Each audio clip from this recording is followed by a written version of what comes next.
Hello and welcome to 10 तक। मेरा नाम फ़ारूक पताफ़ी है। नाजरीन, सैयद अनवारुल हसन इस प्रोग्राम को करते हैं आमतौर पे, और उनके वालिद साहब के इंतकाल की वजह से वो छुट्टी पे है, तो उनकी जगह आज के दिन ये प्रोग्राम मैंने होस्ट करना है।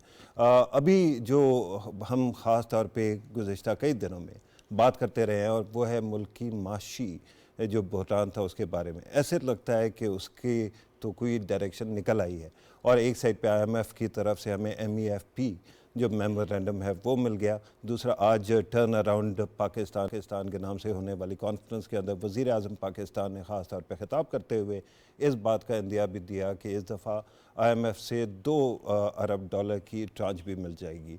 और इसके साथ साथ फिर हमें और भी ट्रांचेस का पता है कि वर्ल्ड बैंक से कुछ तकरीबन 9 अरब डॉलर की एक लाइफ लाइन मौजूद है, और दूसरा एशियन डेवलपमेंट बैंक की तरफ से 8 अरब डॉलर की तरह का भी एक लाइफलाइन का प्रॉमिस है।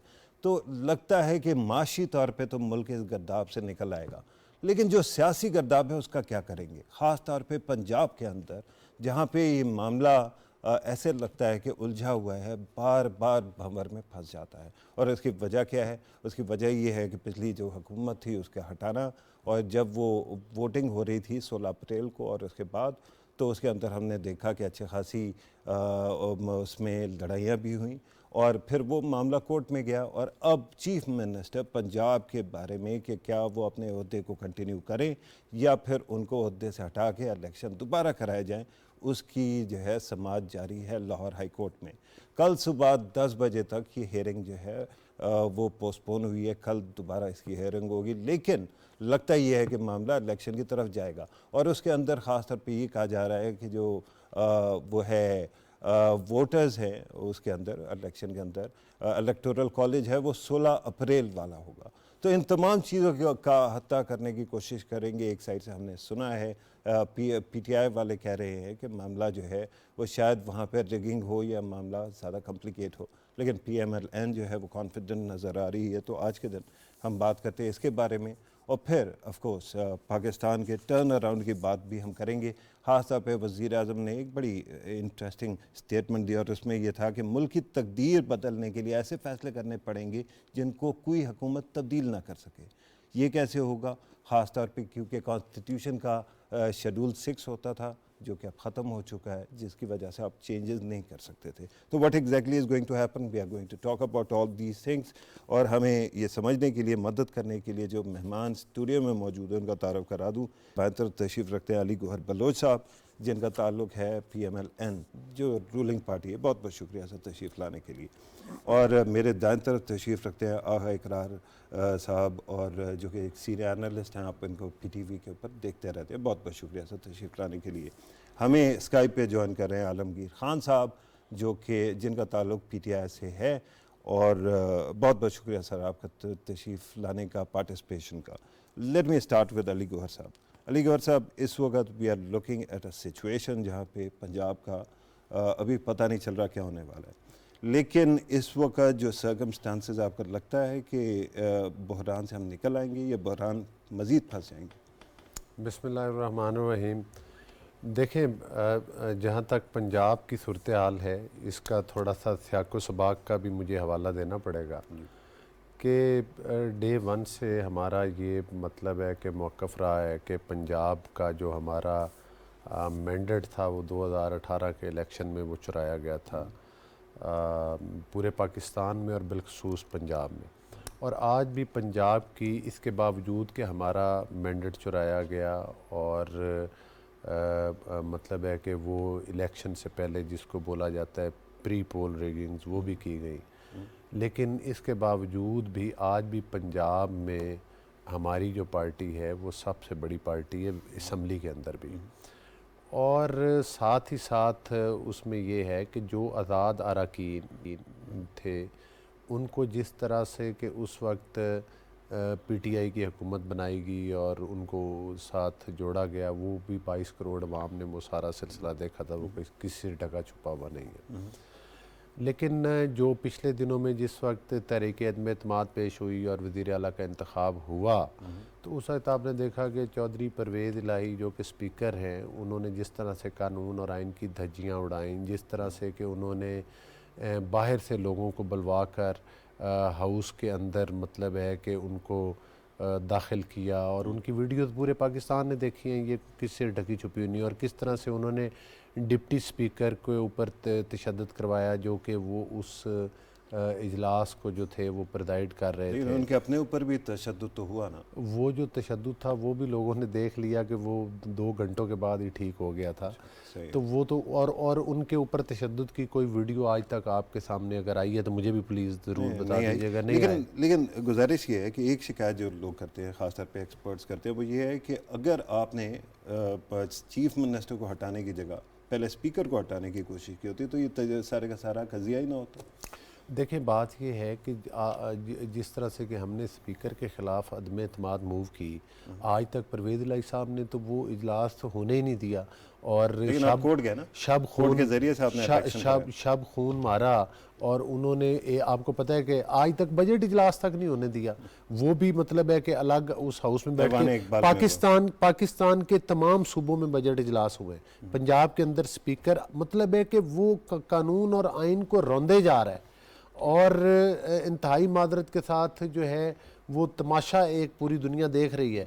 लेकिन परवेज़ इलाही को कोई पूछने वाला नहीं है कि ये तुम कोई ये मतलब है अपने ये कोई तुम्हारा घर तो नहीं है जिसको अपनी मर्जी चला रहे हो। ये पाकिस्तान का कानून है, ये पाकिस्तान का आइन है और इसको आइन और कानून के आज भी हमारा ये मुतालबा ये है कि पाकिस्तान की पंजाब असम्बली को कानून और आइन के मुताबिक चलने दिया जाए। हमारा तो मुतालबा ही नहीं है, हम तो कोई उसमें फेवर ही नहीं मांगते। और ख़ास तौर पर चीफ जो इलेक्शन हमारा इलेक्शन कमीशन ऑफ पाकिस्तान में जिस तरह से कि एक फ़ैसला अदलिया की तरफ से आया कि वो उन लोगों को नोटिफिकेशन किया जाए, तो उसमें इलेक्शन कमीशन का मौक़िफ़ ये था कि अभी उधर उन सीटों पर जो लोग डी सीट हुए उनके इलेक्शन हो रहे हैं। जाहिर है जो लोग, लेकिन 5 सीटें तो मिल गई ना, लेकिन उनको भी अब फैसला ये आ रहा है कि उनको उसमें रिव्यू में भी हो सकता है इलेक्शन कमीशन चला जाएगा। आलमगीर खान साहब एज वेल। आलमगीर खान साहब, इस वक्त आप सुन रहे हैं जो कमेंट है PMLN की तरफ से, आपकी पार्टी की तरफ से बार बार कहा जा रहा है कि इलेक्शन जो है वो साफ शफाफ नहीं होंगे, और लेकिन फिर ये भी है कि आपका केस जो है वो सुना भी जा रहा है और उसके अंदर रिलीफ भी नज़र आ रहा है। तो इस पे ज़रा कमेंट कर दें जो बातें अभी तक हुई है। डिलेड इज जस्टिस डिनाइड, ये जो 5 मुनहरिफ खवातीन का फैसला था, ये अगर वक्त पे आ जाता तो आज इस नैच पे पहुंचते ही नहीं हम। आप देखें कि आइन कानून की धज्जियां ये नहीं उड़ाई गई कि आप लोगों के ज़मीर खरीद रहे हैं, पैसों पे बोलियां लगा रहे हैं, 20-20, 25-25 लोग दूसरी तरफ आइन तोड़ते हुए वोट डाल रहे हैं। तो इसीलिए हम कहते हैं कि ये इम्पोर्टेड वजीर आला हैं। और जहाँ तक बात है इलेक्शन कमीशन की, उस पर एतमाद इसलिए नहीं, हाल ही में आपने देख लिया सिंध में जो बल्दियात के इलेक्शंस हुए, तमाम इम्पोर्टेड हुकूमत की जमातें जो आपस में बैठी हैं वफाक में एक दूसरे पर सवाल उठा रही है। JUI फे कह रही है लाड़काना में पीपल्स पार्टी ने धांधली की, MQM कह रही है कि बाकी जो शहरी इलाके इंटीरियर सिंध के वहाँ इन्होंने धांधली की पीपल्स पार्टी ने। और ऑर्डर का ये हाल था कि हमारे एक कारकुन को इनके कैंडिडेट ने शहीद कर दिया टंडो आदम में। और हाल ये था कि जो हमारे लाड़काना में एक कैंडिडेट को सिंबल अलॉट हुआ बल्ले का निशान, बैलेट पेपर पे इलेक्शन डे के दिन वो नलके में तब्दील हो जाता। अच्छा आलमगीर खान साहब, जैसे हम प्रोग्राम में आगे चलेंगे तो हम सिंध के बारे में भी बात कर लेंगे, लेकिन इस वक्त पंजाब का मामला जो थोड़ा सा हम क्लियर कर लेते हैं ना। उसके अंदर ख़ास तौर पे आपने कहा कि जो जस्टिस है वो आपको उस तरह से नहीं मिली, ख़ास तौर पे उन 5 मेंबरान की वजह से।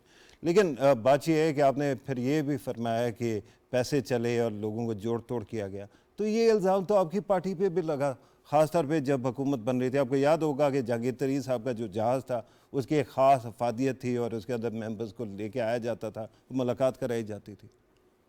देखिए, एक तो ये कि किसी शख्स पे कोई इल्ज़ाम लगाओ, किसी शख्स के ख़िलाफ़ कोई शवाहिद मौजूद हो, शवाहिद मौजूद है तो जाएँ उसको कोर्ट में लेके जाएँ, अदालतों में लेके जाएँ, इदारों में लेके जाएँ। हम अगर किसी चीज की बात कर रहे हैं, कोई इल्जाम लगा रहे हैं, उसके शवाहिद मौजूद हैं। अमेरिकन एम्बेसी के लोग इन मुनहरिफ लोगों से मिल रहे जाकर, इन मुनहरिफ लोगों को सिंध हाउस में बंद किया जाता, बोलियां लगाई जाती। पंजाब वाले तो नहीं ना, सिर्फ पंजाब वाले तो नहीं ना, पंजाब में तो अल्लाह तक नहीं है ना सर। और दूसरा ये जो मुलाकात का आप कह रहे हैं, एम्बेसडर के साथ, तो उसके अंदर तो विद ड्यू रिस्पेक्ट हमारे पास मिनट्स तो नहीं है ना कि क्या बात हुई वहाँ पे। मैं आपसे, मुझे ये बताएं कि एम्बेसी के लोग मुनहरिफ अरकान से मिलने की रीजन क्या होती है इस सिचुएशन में? कोई इसका कोई मतलब मैं एमएनए था, मुझसे तो कभी नहीं मिले। वो किसी पार्टी के सरबराह से मिलते, किसी डिपार्टमेंट हेड से मिलते, मिनिस्टर से मिलते। नंबर एक। नंबर दो चीज ये देखें, मैं फिर से कहूं कि जहांगीर तरीन आज इन्हीं के साथ बैठा है जिस पर ये इल्जाम लगाते थे कि जहाज में लोगों को लेकर आते हैं। आज वो साफ शफाफ हो गया। जो अलीम खान कब्जा माफिया था आज इनके बगल में बैठा हुआ है।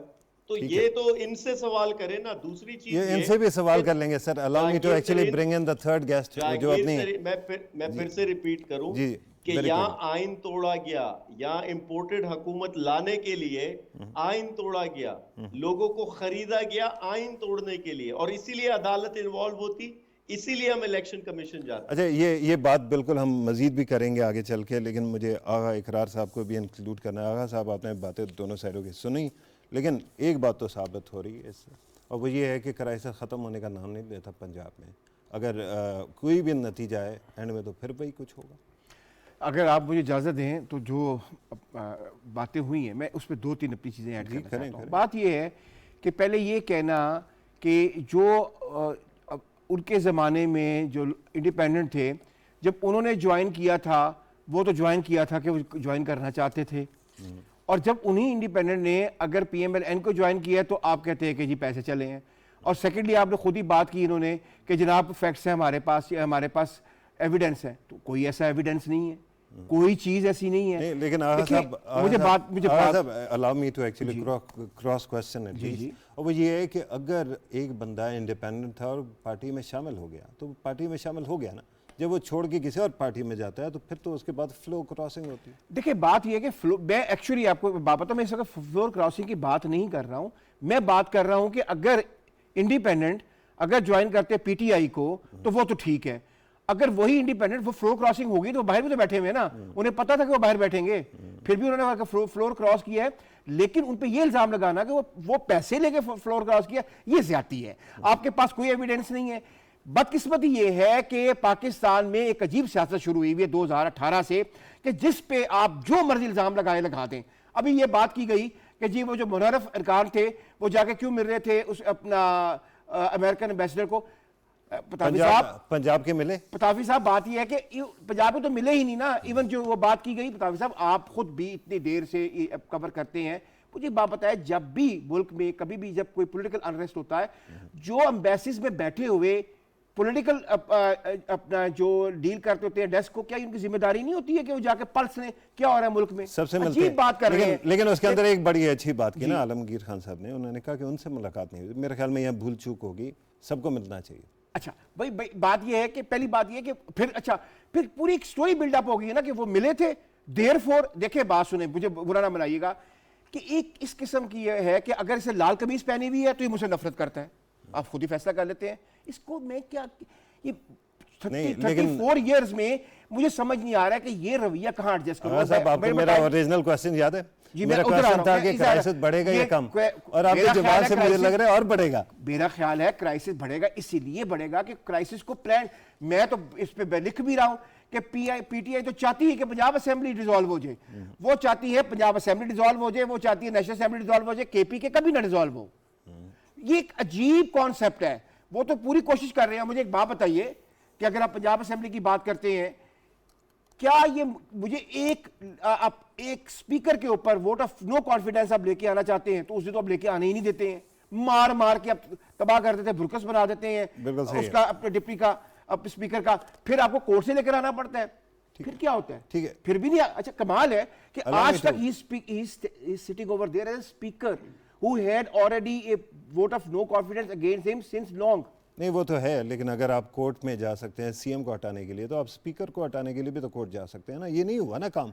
सेंटर में और पंजाब के अंदर जो क्राइसिस हुआ उसके अंदर ये भी तो कंट्रीब्यूटिंग फैक्टर है कि जो बंदा जिसके पास पावर थी आपने उसको नहीं हटाया। लेकिन allow me to actually first go to Baloch sahab, Ali Gauhar Bloch साहब, आपने बातें सुनी, कुछ चीज़ों का जवाब दे दिया है हमारे भाई ने यहाँ पे, आगा साहब ने, लेकिन अगर if you want to reflect on this please do.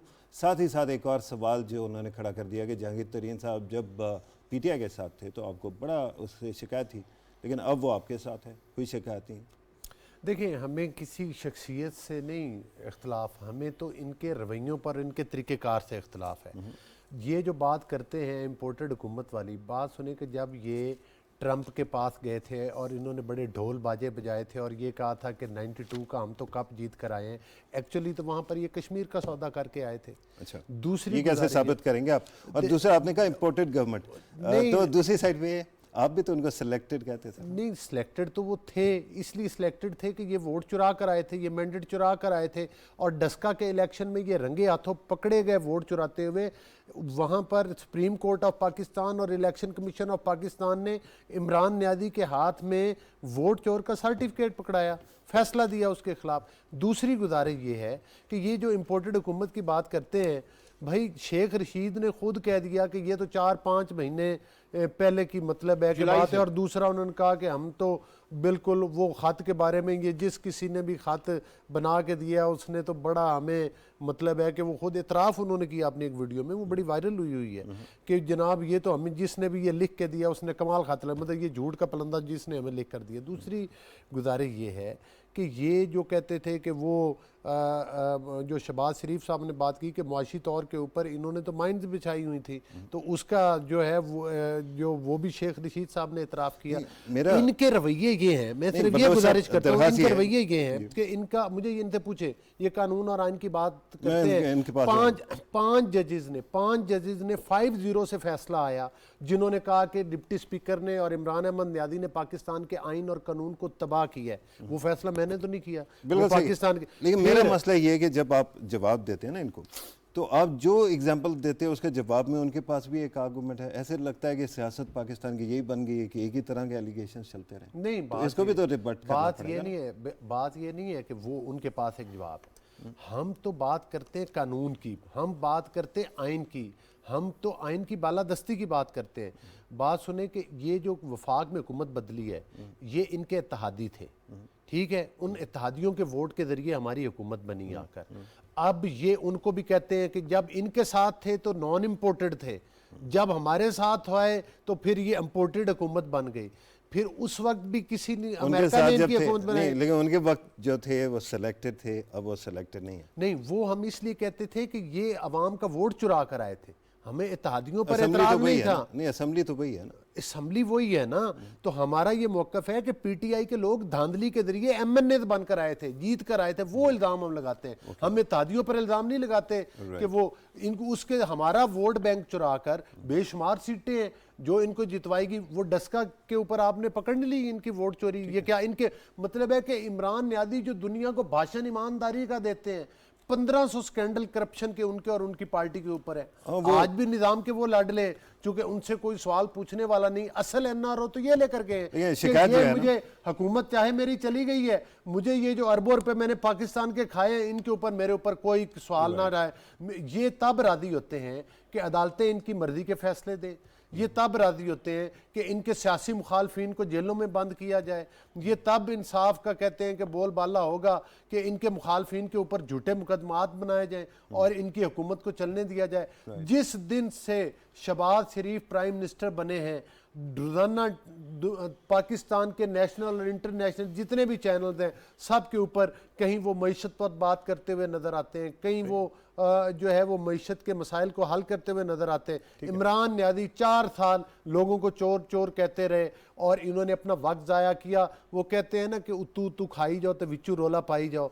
यही पाकिस्तान की मईशत का असल बेड़ा गर्क इसलिए बेड़ा गर्क हुआ था कि इन्होंने करप्शन करके पाकिस्तान के खजाने को दोनों हाथों से लूटा, जिसके बड़े बड़े स्कैंडल। अद्वियात के रेट क्यों बढ़े थे? हर कोई कहते हैं आमिर कियानी ने उसमें 600% अद्वियात के रेट। विद ड्यू रिस्पेक्ट, अभी तो लाइफ सेविंग ड्रग्स गायब हुई है ना मार्केट से, इस वक्त भी एक क्राइसिस है इनकी करप्शन की वजह से। अच्छा, allow me to actually go to Alamgir Khan साहब। आलमगीर खान साहब, you can reflect on whatever was said earlier, लेकिन मैं उसके साथ साथ आपसे एक और भी दरखास्त करूंगा। आपने आइन और कानून की धज्जियां उड़ाने की बात की और फिर आपने कहा कि इलेक्शन कमीशन के ऊपर आपको इसलिए एतबार नहीं है कि उसने फलां जगह पे अंडर परफॉर्म किए, ये वो आपको नहीं दे सके रिजल्ट। अब सवाल ये है कि इलेक्शन कमीशन जो अभी मौजूदा हालत में है वो तो छोड़ के आप गए, सारे अपॉइंटमेंट्स आपकी हैं, इसी तरह से बाकी भी जो जितनी ब्यूरोक्रेसी पह रहा है, ज़्यादातर हमने देखा है कि basically it was your selection जो कि अभी कैरी ओवर हो रहा है। तो फिर आप ये कैसे कह सकते हैं कि इलेक्शन कमीशन, जिसको इमरान खान साहब ने खुद ऑन रिकॉर्ड कहा था कि नए इलेक्शन कमिश्नर जो मौजूदा हैं उनके ऊपर उनको पूरा एतमाद है, तो अब आप कैसे कह सकते हैं कि वो सही नहीं है? देखिए, इसमें कोई शक नहीं कि वो हमारी सिलेक्शन थी और उसमें हमसे भी गलती हुई है, इसमें कोई शक नहीं। और हमारी काफ़ी जगह ऐसे हुआ है कि हमें एतमाद जो है वो हमने जिन पे ट्रस्ट किया वो उस पर पूरा ना उतरे। लेकिन ये भी साथ मद्देनजर रखे कि हम ही थे जो इलेक्शंस में रिफॉर्म्स लाना चाह रहे थे, हम ही थे जो इलेक्टोरल रिफॉर्म्स पर कवानीन बना रहे थे, ईवीएम मशीन से इंट्रोड्यूस कराने जा रहे थे, ओवरसीज पाकिस्तानी को वोट का हक दे रहे थे। तो और कोशिश सिर्फ ये थी कि वोट को, जो वोटिंग का अमल है, इसको ट्रांसपेरेंट बनाया जाए, फ्री एंड फेयर किया जाए। लेकिन वो ना हो सका, बल्कि इन्होंने अभी जब से ये आए इन्होंने वो तमाम चीज़ें रिवर्स करने की कोशिश की। तो रही बात मईशत की, तो देखिए ये मुझे बोलने की ज़रूरत नहीं, इस वक्त आप माइक लेके पब्लिक में निकल जाए, लोग फट रहे हैं, लोग गुस्से में इस वक्त, लोग पहले और अब के दौर को कंपेयर कर रहे हैं। आज बदतरीन लोड शेडिंग है मुल्क में, चाहे वो बिजली की हो, गैस की हो। आज महंगाई उरूज पर है, एक आम आदमी की सेविंग्स नहीं हो रही, मिडिल क्लास तबका खत्म होता जा रहा है, गुर्बत की लकीर में लोगों का इजाफा होता जा रहा है। और ये वही मईशत है जिसको इमरान खान बेहतर डायरेक्शन में छोड़कर गया था। मूडीज की रिपोर्ट है इस पे, हम बेहतरीन जीडीपी ग्रोथ छोड़कर गए थे, नहीं वो बिल्कुल सही है, लेकिन बिल्कुल सही है। आज के दिन आपको पता होगा आलमगीर खान साहब, MEFP जो है वो मेमोरेंडम जो है वो आ गया IMF की तरफ से, और हमने जो सुना ख़ास तौर पर IMF की तरफ से भी वो ये था कि आपकी गवर्नमेंट ने पहले कमिटमेंट की कि आप प्राइसेस बढ़ाएंगे, सब्सिडीज़ को कम करेंगे, और फिर आपने नहीं किया, उस फैसले को रिवर्स कर दिया। ये IMF का जो डॉक्यूमेंट शेयर करते हैं वो रिपोर्ट है, कोई एग्रीमेंट नहीं है। ये लोगों की आंखों में धूल झोंकते इस चीज पे। वो IMF की रिपोर्ट है कि ये प्राइसेस होनी चाहिए थी, वो कोई एग्रीमेंट नहीं है हमारा। और इन्हीं चीजों की वजह से हम वो थे जो दुनिया में देख रहे थे कि कहां से सस्ते मौके मिले हमें। रशिया से सस्ती खुराक की बात की जा रही थी और उसके लिए कोशिशें की जा रही थी। लेकिन भाई है ना, आपने अभी खुद फरमाया कि हैंग ऑन सर, आपने अभी फरमाया कि IMF के साथ जो दिखाया जा रहा है वो रिपोर्ट है, वो एग्रीमेंट नहीं है। तो दूसरी साइड पे जब आप रूस के बारे में बात करते हैं तो हमने उसमें भी तो सिर्फ एक लेटर ही देखा है ना जो आपकी तरफ से गया। हमने ये नहीं देखा कि कोई एग्रीमेंट हुआ हो, कोई MOU हुआ हो, या कोई ऐसा जो है ना अंडरस्टैंडिंग की कोई डॉक्यूमेंट हो जो वहाँ से हुआ। बिल्कुल सही कह रहे हैं। हमने इस चीज़ का आगाज़ लिया। इमरान खान साहब जब रूस गए वहाँ भी टॉक्स हुई इस पे। हमारे जो इधर मिनिस्टर थे पेट्रोलियम के, उन्होंने अहमद अजहर ने इस पर जो कम्युनिकेशन होती है वो शुरू की। आगाज ही होता है ना। इतने में ये करके दिखा दें, ये तो इस वक्त अमेरिकन कॉलोनी बने हुए। इस वक्त हाल ये कि चाइनीज कमर्शियल बैंक्स आपको लोन दे रहे हैं, चाइनीज गवर्नमेंट लोन नहीं दे रही आपको। नहीं वो तो Chinese with due respect Chinese commercial banks तो पहले भी आपको दे रहे थे। ये हर साल लैप्स कर जाता है सर, उसके बाद रिन्यू करते हैं इसको। तो वो कंसोर्शियम अपनी जगह पे मौजूद है सर। मैं फिर से कहूँ, इस वक्त जो मईशत इनके जिम्मे है, अल्लाह इसकी हिफाजत करे, अल्लाह एक गरीब तबके की हिफाजत करे, वरना हालात बहुत मुश्किल की तरफ ये लेके जा रहे हैं। और इनको अंदाजा नहीं है कि ये इलेक्शन में नहीं आ सकेंगे पब्लिक में। ओके ठीक है, लेकिन एक आखिरी बात पूछ लूँ इससे पहले कि मैं दोबारा आगा साहब के पास जाऊँ। वो ये है कि इज़ देयर पॉसिबिलिटी कि किसी चीज़ के ऊपर आप और PMLN पंजाब में ख़ास तौर पे जो पाकिस्तान का सबसे पॉपुलस प्रोविंस है, 10 करोड़ की आबादी है, वहाँ पे एग्रीमेंट कर लें और ये पॉलिटिकल जो क्राइसिस है ये सिमर ना करे और रुक जाए? सर मुझे प्लीज मौका दीजिएगा। जी जरूर। मैं फिर से रिपीट करूं, इनका एजेंडा जो ये इस वक्त रिजीम चेंज आया, ये हुकूमत में आई, इनका एजेंडा कोई मईशत अवाम की बेहतरी के लिए नहीं है। इनका एक एजेंडा था, कैसे इलेक्शंस के जो कवानीन है उसमें तरामीम की जाए, अपने नैब के केसेस खत्म किए जाए। और हाल ही में आपने देख लिया जो नैब में तरामीम आई, इन सबको क्लीन चिट मिल गई। कैसे अपने लिए रास्ते हमवार करें आगे के लिए, और जो मफरूर है इस मुल्क से उनको कैसे वापस लाया जाए, Right. ये इस एजेंडे पर आए। And we are इनका going आवाम to से कोई ताल्लुक we are going to ask them about this as well, but allow me to go back to Agha Ikrar साहब। आगा साहब, आप जब वो बात कर रहे थे तो मैंने आपके सर की मूवमेंट को खास तौर पे देखा, कभी आपने बड़े अग्रेसिवली नॉड किया, कभी आपने शेक किया, तो बता दीजिए आप कहना क्या चाह रहे थे। आपकी वसात से 3 सवाल मैं इनसे करना चाहता हूँ। इन्होंने बात ना की, सवाल ना करें, आप अभी- अपनी आर्गुमेंट कर लें, उसकी वजह है कि फिर सॉरी, 3 डैमेज हो जाएगा। 3 पॉइंट रेज करना चाहता हूँ। जी जी। आज ये गैस की बात कर रहे हैं, जब LNG $4 पे मिल रही थी BTU, तब क्यों नहीं खरीदी गई? 42 पे आ जाए, क्यों नहीं खरीदी? पहले तो जवाब है। आप बात कर रहे हैं इलेक्शन रिफॉर्म्स की। पूरी तारीख में 34 साल की मैंने तारीख है मेरी जर्नलिज्म की, पहली दफ़ा मैंने देखा है कि एक इलेक्शन कमीशन 2 सूबों की नुमाइंदगी के बगैर 1.5 साल तक चलता रहे। KPK में PTI गवर्नमेंट थी, उन्होंने मेंबर नहीं दिया। पंजाब में PTI गवर्नमेंट थी, उन्होंने मेंबर नहीं दिया। क्यों नहीं मेंबर दिया? क्योंकि PTI पाकिस्तान इलेक्शन कमीशन को full complete bona fide election commission बनना नहीं देना चाहती थी। क्यों? क्योंकि अगर उसके बाद जब कोई डिसीजन तो आना था फॉरेन फंडिंग का, जब फॉरेन फंडिंग का डिसीजन आता तो ये कहते कि ये तो फुल कंप्लीट अपना कमीशन ही नहीं है, इसमें तो 2 मेंबर ही नहीं थे। तो हम तो नहीं मानते हैं इसको, हम तो इसको मानते ही नहीं है क्योंकि कंप्लीट ही नहीं। और बात टेक्निकली, मुझे बात पूरी करने दे। नहीं, लेकिन क्रॉस क्वेश्चनिंग की इजाजत तो देंगे ना। देखें, मुझे बात के प्रोग्राम है ना सर जी, मुझे बात पूरी कर लेने दें।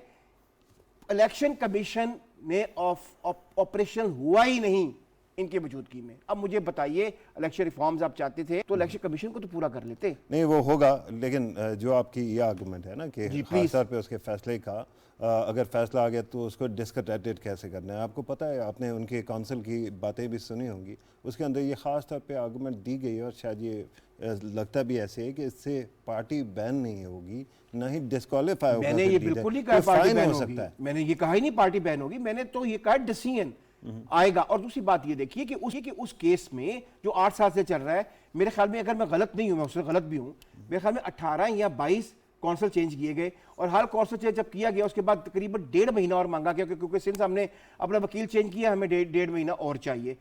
8 साल से ये केस लटका रहा है, और जब उसको केस के डिसीजन के करीब आया है, उससे पहले डस्का वाला वाकया हो गया, उसके बाद कंप्लीटली इन्होंने कहा कि हमें इलेक्शन कमीशन पर यकीन ही नहीं है। और हमारे मोहतरम MNA साहब ने ये कहा है कि जी हमारे से गलतियां हुई लोगों को चुनते हुए। जो मुझे एक बात बताइए, क्यों गलती हुई? आपने एक इलेक्शन कमीशन बनाया, एक बोनाफाइड इलेक्शन कमीशन बनाया, और वो मैंने खुद 3 दफ़ा वो क्लिप सुना है खान साहब का, जिसमें उन्होंने कहा कि जी बहुत अच्छे आदमी है और मुझे वो क्लिप मौजूद है। बिल्कुल, अलाउ मी टू, और अब वो आप कह रहे हैं कि आपकी इजाज़त से मुझे ये अंदाज़ा है कि थोड़ी देर में बलोच साहब चले जाएंगे, तो मैं उनके पास बात को लेकर आ जाऊँ।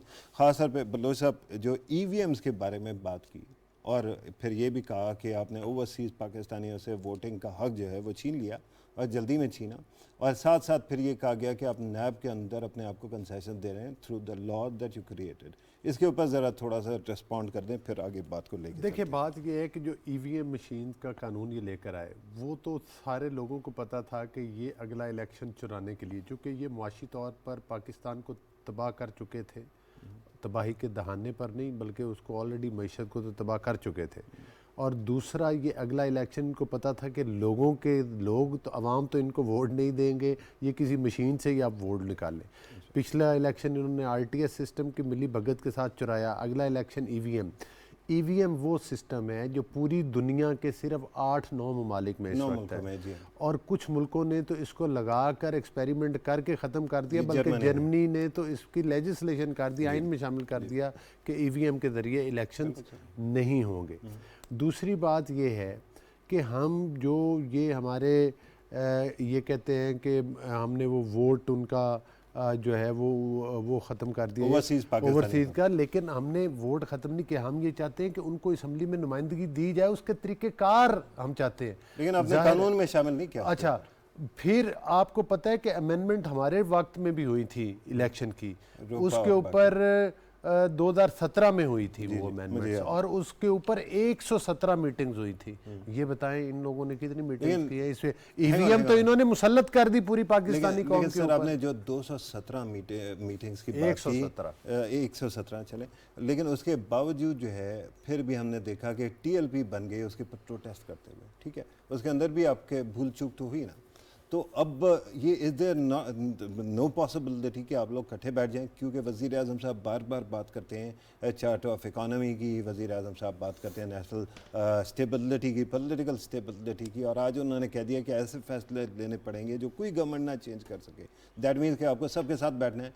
तो अगर इन तमाम चीज़ों का देखा जाए तो फिर क्या ये नहीं बनता है कि आप जो है इस वक्त इतना नाराज़ होने की बजाय इनके साथ कंसल्ट कर लें? देखिए बात यह है कि हम तो इनको ऑफर करते हैं, ये असम्बली के अंदर अब आकर बैठे, खुद भागे। देखिए मीठा मीठा वो हप हप कड़वा कड़वा थू थू वाली बात है कि केपी के असम्बली में बैठे हैं जहाँ पर इनकी हुकूमत है। इमरान अहमद नियादी ने जब ये इस्लामाबाद में इंतशार फैलाने की कोशिश की तो उस वक्त उसने अपनी चाय का एक एक कप जो है वो केपी के हुकूमत के खर्चे के ऊपर पिया है। मतलब है उसके हेलीकॉप्टर उसने इस्तेमाल किए, वहाँ के चीफ मिनिस्टर हाउस उसने इस्तेमाल किया, अपनी सारी मूवमेंट उधर से चलाई। इधर से अपने एमएनए को कहा कि आप असम्बली में ना बैठें, आप इनको कहें कि पंजाब असम्बली के एमपीएस भी इस्तीफे दे दें, सेनेटर भी इस्तीफे दे दें, सिंध असम्बली से भी दे दें, केपी के हुकूमत के भी से भी इस्तीफा दे दें, फिर कोई जवाब भी बनता है कि जनाब आप कोई सिंसियरली, ये वो एफर्ट ही नहीं कर रहे। असल में ये जो कहता है वो करता नहीं है। इसका असल मकसद मुल्क में इंतशार फैलाना है।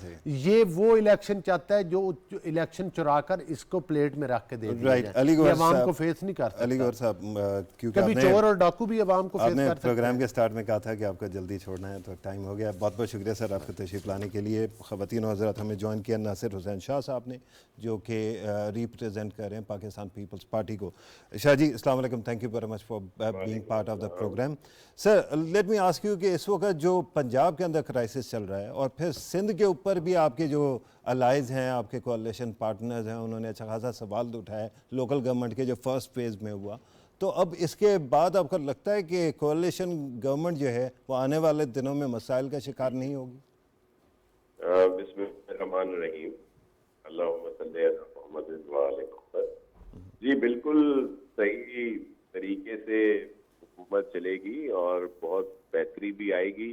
अपना टाइम पीरियड जो है वो पूरा होगा जो असेंबलियों का है, और अगस्त 2023 में इलेक्शन होंगे।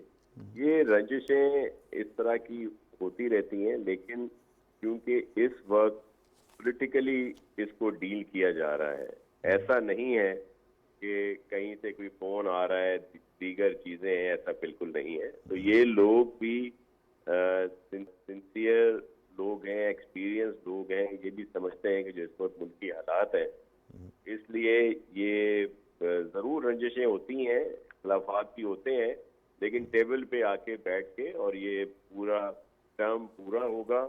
और इस वक्त जो मुश्किल हालात हैं, जो पीटीआई की नाअहल वफाकी हुकूमत के जो आईएमएफ से एग्रीमेंट थे या उनके दीगर जो स्टेप्स थे जो उन्होंने उठाए, जिसकी वजह से आज हम सब परेशान हैं, ये दिन भी गुजर जाएंगे और आजकल जो मुश्किलात हैं आसान हो जाएंगी थोड़े दिनों में, जब ये इन चीज़ों पे आईएमएफ और दीगर जगहों से सूरत हाल। बिल्कुल सही है शाह जी, आपने ख़ास तौर पे बात की सिंध के अंदर के जो शिकायतें हैं वो दूर कर दी जाएंगी, उनको पॉलिटिकली हैंडल किया जा रहा है। ये क्योंकि मसला जो है वो काफ़ी बड़ा बना हुआ है इस वक्त। एमकेएम ने तो अच्छा खासा वोकली कहा, जेयूआईएफ ने भी कहा, इसी तरह से दीगर पार्टीज़ भी शिकायतें कर रही हैं।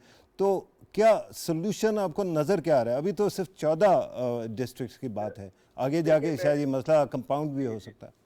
देखिए, एक बहुत आसान सवाल है।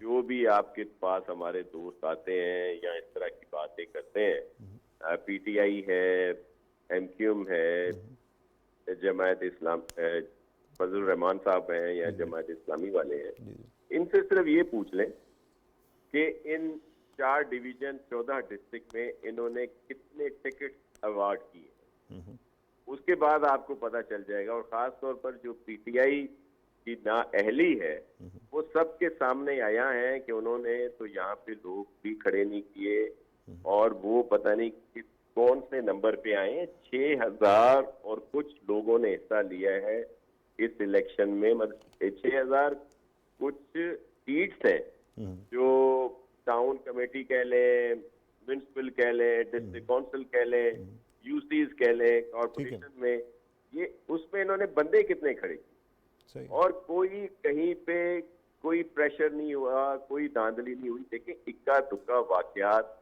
जिसको ये बढ़ा चढ़ा कर पेश कर रहे हैं, 6,500 के करीब पोलिंग स्टेशन हैं, वहां पे 15-20 पे इशू हुआ है। अगर आप रेशो निकालते हैं तो 0.0001 भी नहीं बनता। और ये कुछ इश्यू जरूर हुए हैं जो एक ये शोर मचा रहे हैं कि ये एक सेना से डाकू हमला ले गए, वो बिल्कुल हुआ, उस पर एक्शन हुआ है, वो लोग उसी वक्त वापस आए, लेकिन वो इलेक्शन रोक दिया गया। राइट। जहां से बताया कि कोई चीज डब्बे उठा के ले गया, वो इलेक्शन रोक दिए गए। और ये इक्का तुक्का वाकयात है, इन्होंने लोग ही खड़े नहीं किए। और दूसरी बात ये है कि नहीं, लेकिन शाह जी दरखास्त सिर्फ ये है, आपका विजन है, नहीं हैंग ऑन सर, उसपे लोगों आप ने सही कह रहे वोट दिया हैं, और लेकिन हमारे लोग कामयाब हुए। इक्का दुक्का वाकयात में 2 इंसानों की जान चली गई सर। जी मैं वो भी बताऊं आपको वो जी, क्या हुआ था। ये वो न्यू बहुत नॉर्मल ही तो नहीं है ना? अफसोसनाक वाकया, देखिए वो बहुत ही अफसोसनाक वाकया हुआ, लेकिन वो उनके ट्राइबल झगड़े थे। वो कोई इस तरह की बात, एक ही ट्राइब के लोग थे, उनके आपस में झगड़ा हुआ पोलिंग पे, और जिसकी वजह उसमें भी जाहिर है जहाँ पे ट्राइबल इस तरह के होते हैं इश्यूज, वहाँ पे इंतजामिया को ये इंतजाम रखना चाहिए था। उस पे चीफ मिनिस्टर सिंध ने सख्त नोटिस लिया और वहाँ के जो इंतजामिया है उस पर एक्शन हुआ है कि उन्होंने पूरे इंतजाम क्यों नहीं किए। बहुत अफसोसनाक वाकया है, 2 जाने बहुत बड़ी चीज है, हम उनके लवाहिकीन के दुख में बराबर के शरीक हैं। लेकिन मैं आपको वैसे बता रहा हूँ, देखिए यहाँ पे इन इलेक्शंस में अगर आप कोई इस तरह का नाखुशगवार वाकया नहीं होना चाहिए, लेकिन बड़ी बदकिस्मती है कि जब भी यहाँ पे इस तरह के इलेक्शंस होते हैं बड़े पैमाने पे, तो आप रिकॉर्ड निकाल लें, कहीं ना कहीं इस तरह की चीजें होती हैं जो नहीं होनी वो चाहिए। शाह जी लेकिन बिल्कुल सही है, जो- होते होंगे वाकयात, जो ये लेकिन बात धांधली ये है ना का कि अभी इल्जाम तो लगाया जा ये रहा है, सिंध की बात हो रही है, आपके तो देखिए, मैं माशाल्लाह सिंध की बात हुकूमत, कर रहा हूँ। अब आप कोalition पार्टनर हैं सेंटर के अंदर भी, और अब नेशनल इलेक्शंस भी होने हैं। अगर ये वायलेंस का यही सिलसिला पूरे मुल्क में चला तो हम इंसानों को कोलेटरल डैमेज के तौर पे तो नहीं ट्रीट कर सकते। जी बिल्कुल ऐसा नहीं होना चाहिए, इस पे इंतजाम होना चाहिए। और ये देखें ये हुआ क्यों है, इस तरह के इश्यूज, ये जो आप कहेंगे कि मैं कोई पॉलिटिकल पॉइंट स्कोरिंग कर रहा हूँ, ऐसा बिल्कुल नहीं है। लेकिन आपने देखा होगा कि ये जो पीटीआई की हुकूमत रही, जब हुकूमत में थे तो इन्होंने हमारी मईशत, हमारे बैन अल-अक़वामी ताल्लुकात, हमारा इंतजामी निज़ाम, हमारी सियासी इखलाकियात को तबाह किया। और अब जब हुकूमत में नहीं है तो अब ये हमारे एटमी असासों के पीछे पड़े हुए हैं। वो सही है शाह जी, लेकिन सिंध में तो आप ही है ना हुकूमत में। पड़े हुए हैं शाह जी बिल्कुल सही है, लेकिन सिंध में तो आप ही हुकूमत में है ना माशाल्लाह पिछले सर। 10 हम साल। हाजिर हैं ना, हम हाजिर हैं। और एक और बात, ये जो आए दिन हर जगह पे आता है कि जिस दिन हुकूमत ने कुछ नहीं किया, जी ये लोगों की खिदमत की है हमने। पाकिस्तान पीपल्स पार्टी ने चेयरमैन बिलावल भुट्टो जरदारी साहब के विजन के मुताबिक मुराद अली शाह और उनकी टीम ने खिदमत की है, तो इतनी भारी अक्सरियत में हम जीते। एक और भी बात मैं वजाहत कर दूं, जी ऐसा कर भी दीजिएगा, नहीं फिर है मैं कि पीटीआई के पास दूसरे लोग, सुन ले, कोई दूसरे लोग नहीं जीते। बहुत बड़ी तादाद है जीडीए के लोगों की, तो वहां पे जीती। अगर हमने धांधली की होती तो वहां पे ये लोग क्यों जीते? ऐसा नहीं है। नाअहली जो है वो पीटीआई वालों की है कि उन्होंने लोग भी खड़े नहीं किए, ना ही उनको वहां पे तो लोगों ने भी उनको धुतकार दिया। जहाँ पे खड़े भी थे तो वो जीते नहीं है। जो एमक्यूएम है, एमक्यूएम के साथ हमारी बातचीत चल रही है, और कभी भी एमक्यूएम और मौलाना साहब वाले से जो भी बातचीत होगी, टेबल टॉक होगी, और उनकी जो खदशात हैं उनको दूर करेंगे। ये कॉन्फिडेंट कि वो रिजॉल्व कर लिया जाएगा। बहुत बहुत शुक्रिया नासिर हुसैन शाह साहब, बहुत बहुत शुक्रिया। लीडर पाकिस्तान पीपल्स हमारे साथ थे, बहुत बहुत शुक्रिया आपका। मुझे दोबारा से आलमगीर खान साहब के पास जाना है। आलमगीर खान साहब, आपने जो पीपल्स पार्टी का तबसरा है वो सुना, खासतौर पे उन्होंने कहा कि आपने इतने ज़्यादा कैंडिडेट ही नहीं खड़े किए। इसका कोई रिबटल आप देना चाहें तो दे दें, अगर कुछ और भी कमेंट करना चाहते हैं तो कर लीजिए। देखिए इशू क्या है, इस वक्त जो सारे इलेक्टोरल प्रोसेस पे जो वहाँ इलेक्शन हुए, जो धांधली हुई, लॉ एंड ऑर्डर खराब हुआ, सिर्फ पीटीआई बात नहीं कर रही। सबसे अहम चीज ये जेयूआई, फे, एमक्यूएम जो इनके इत्तेहादी है वो बात कर रहे हैं। और एमक्यूएम वो जमात जिसके साथ ये बाकायदा बल्दियाती कवानीन पर तरामीम करने के इन्होंने एग्रीमेंट्स किए हुए, और वो बात कर रही है। मकसद सिर्फ ये है कि इन्होंने वहाँ जो सिस्टम है इस वक्त, जरदारी माफिया जिसको हम कहते हैं, डीसी इनका, एसपी इनका, कोई इनके मुखालिफ जाता उसको एसपी से उठवा लेते, एफआईआर बनाते, कोई इनके मुखालिफ जाता उसकी जमीनों पर डीसी से कब्जा करवा देते, पीछे खाते चेंज कर देते, उसकी जमीनों का पानी बंद कर देते। ऐसे निजाम में हमारे जो कैंडिडेट्स, इनके सेकेंडर प्रपोजर को घर से किडनैप कर दिया इन्होंने, टंडो मोहम्मद खान में, टंडो आदम में हमारे कैंडिडेट को शहीद कर दिया इन्होंने। ये सिंध में इन्होंने ऐसा एक माफिया की तर्ज पे राज कायम किया हुआ है। कोई बड़े से बड़ा इन्फ्लुएंशियल भी इनके खिलाफ नहीं जा पाता क्योंकि सारी इंतजामिया उनके खिलाफ एक्टिवेट हो जाती। मकसद सिर्फ ये। और फिर जो प्री पोल रिगिंग की इन्होंने अरबों रुपए के स्कीम्स, प्रोजेक्ट्स के इफ्तिताह किए, जगह जगह सरकारी स्कीम्स। आपने खास तौर पे बात की प्री पोल रिगिंग की, और आपने फिर जो इंतजामिया है उसके गलत इस्तेमाल की भी बात की। ये इल्ज़ामात तो आपके ऊपर डस्का में और दीगर जगह पर लग चुके हैं सर। तो क्या मैं ये ना समझूं कि पाकिस्तान का सियासी कल्चर है कि जो हारने वाली पार्टी होती है वो जीतने वाली पार्टी पे इसी तरह के इल्ज़ाम लगाती है? देखिए, एक चीज़ ये समझे, जब हमारी वफाकी हुकूमत थी, डस्का में हमने इलेक्शन कमीशन ने वहाँ रुकवाया, हमारे खिलाफ डिसीजन दिया, जो हमारी प्रेयर थी उसके खिलाफ डिसीजन हुआ, वहाँ दोबारा से पोल्स हुए और वो जीत के आए। लेकिन साथ ये भी देखे कि उसी दौरान कश्मीर में हम इलेक्शन जीतते, गिलगित बल्तिस्तान में हम इलेक्शन जीतते, केपीके में बाई इलेक्शंस जीतते। तो ये दोनों तरफ आप उसको बैलेंस करें।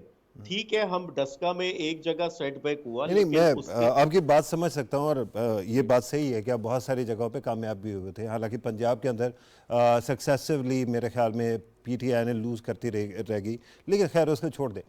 सवाल ये है कि हमारे यहाँ हर इदारे के ऊपर आजकल एक कल्चर बन गया है कि क्रिटिसाइज़ किया जाता है। अगर मैं हुकूमत में हूँ तो वो सारे इदारे अच्छे हैं और मैं उनके साथ हूँ, अगर मैं हुकूमत से बाहर चला गया हूँ तो वो सारे इदारे बुरे हैं। Is it not a systemic problem? Should this not be fix? देखिए, अगर इदारे अपनी जो उनकी हदूद है, जो उनका कंडक्ट है, उसमें रहते हुए काम करे तो कोई उनसे नहीं बात करेगा।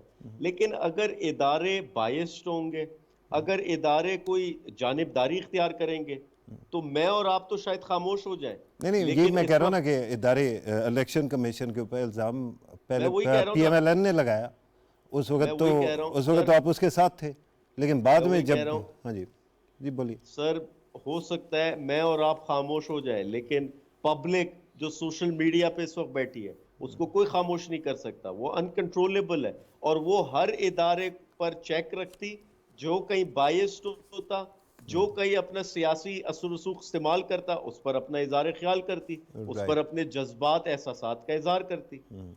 राइट। आलमगीर खान साहब, मुझे बताया जा रहा है कि we are actually moving towards the conclusion of the programme, लेकिन आपने बड़ी इंट्रीगिंग बात की कि अवाम जो सोशल मीडिया पे बैठे हैं, पता नहीं आगा साहब सोशल मीडिया पे कितने अवाम बैठी है सर? सोशल मीडिया में वही ठीक है जो आप देखें, अर्बन एरिया की भी वो क्लास है जिसको सोशल मीडिया यूज़ करना आता है, तो कितने परसेंट होगी? आप टोटल आप निकाल के देख लें, और उसमें भी डिवाइड है। और बेसिकली सोशल मीडिया का जो दुनिया है, बेसिकली वो एक एको चैम्बर में कैद होती है। एक एको चैम्बर बनता है, एक बबल फिल्टर बनता है, फिल्टर बबल में आप आते हैं, आप वही सुनना चाहते हैं, वही पढ़ना चाहते हैं जो आप चाहते हैं। उससे ये बुरात नहीं है कि उसमें कौन पॉपुलर है कौन नहीं है। ट्रेंड बनता है, 15 मिनट बाद खत्म हो जाता है, 7 मिनट बाद नया ट्रेंड आ जाता है। तो ये पॉलिटिक्स है, ये वोट है, वोट ये ट्रेंड्स पे नहीं चलता है। और आखिरी बात करूंगा क्योंकि मुझे टाइम बहुत कम है आपके पास, मैं अंडरस्टैंड कर सकता हूँ, वो ये है कि अभी इन्होंने बात की है कि ये आपस में लड़ रहे हैं। सारते से एक दफा किसी ने पूछा था कि ये पॉलिटिशियन इकट्ठे क्यों नहीं होते हैं। ये मैं फ्रांस की बात कर रहा हूँ, पाकिस्तान की बात नहीं कर रहा हूँ। उसने कहा था because the politics based on division.